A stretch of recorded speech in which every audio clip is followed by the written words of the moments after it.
यदि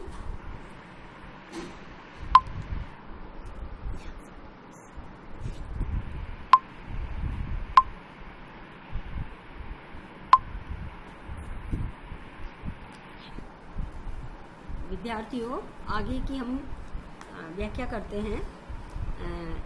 मालिनी छंद में है दिन दिन भर वे से लेकर भाजनों में सजा के तक। तो विद्यार्थियों व्याख्या करें। आगे बढ़ते हैं कि कवि वर्णन करता है कि माता यशोदा सारे दिन अपने द्वार पर बैठी रहती थी, अपने प्रिय पुत्र के आगमन पथ को देखती हुई वहीं सारा दिन बिता देती थी। यदि उन्हें कोई पथिक आता हुआ दिखाई देता तो वो उससे पूछती थी कि क्या मार्ग में तुम्हें कहीं पर मेरा पुत्र घर आते हुए दिखाई दिया? क्या मेरा पुत्र घर आ रहा था? माता यशोदा प्रतिदिन घर में सुंदर पात्रों पर बहुत विशिष्ट मेवे और रसीले फलों को सजाकर रखती थी। वे मधुर मिठाई, दूध एवं अन्य स्वादिष्ट व्यंजनों को सजाकर रखती थी और कामना करती थी कि उनका लाडला पुत्र जब आएगा तो इन मधुर भोज्य वस्तुओं का सेवन कर मार्ग की थकान से मुक्त हो जाएगा। इस तरह वे अपने प्रिय पुत्र को मार्ग की थकान से मुक्त कराना चाहती थी। विद्यार्थियों, इसमें विशेष में माता यशोदा की भावनाओं का सह चित्रण कवि ने बहुत अच्छी शैली में किया है।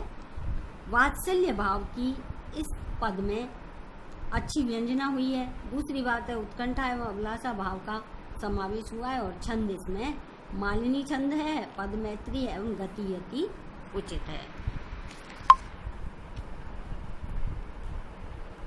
का पद है जब कुंवर न आते से लेकर कंठ था रुद्ध होता। प्रसंग है यह अवतरण हरिओ द्वारा रचित प्रिय प्रवास महाकाव्य के छठे सर्ग से लिया गया है। इसमें कृष्ण के मथुरा से न लौट कर आने पर प्रतीक्षा करती हुई माता यशोदा की पीड़ा का मार्मिक चित्रण हुआ है। कवि कह रहा है कि माता यशोदा दिन भर अपने द्वार पर बैठकर अपने पुत्र कृष्ण के आगमन का पथ देखती रहती थी, लेकिन जब कुंवर श्री कृष्ण नहीं आते और सारा दिन प्रतीक्षा में बीत जाता तब वे प्रिय पुत्र के लिए सजाकर रखी गई भोज्य वस्तुओं को बड़े दुख के साथ लोगों को बांट देती थी। इस प्रकार प्रतिदिन प्रतीक्षा करते रहने से यशोदा के हृदय में निराशा बढ़ती जा रही थी। तब उनके नेत्रों के सामने निराशा रूपी अंधकार बहुत ही घना होता जा रहा था। जब ब्रज की स्त्रियां आकर माता यशोदा से कृष्ण का संदेश पूछती थी तब वे अति दुखी होकर उन स्त्रियों के मुंह को देखने लग जाती थी। उस दशा में यदि माता यशोदा कुछ कहना चाहती भी थी तो निराशा और वेदना के कारण उनका गला रुद्ध हो जाता था।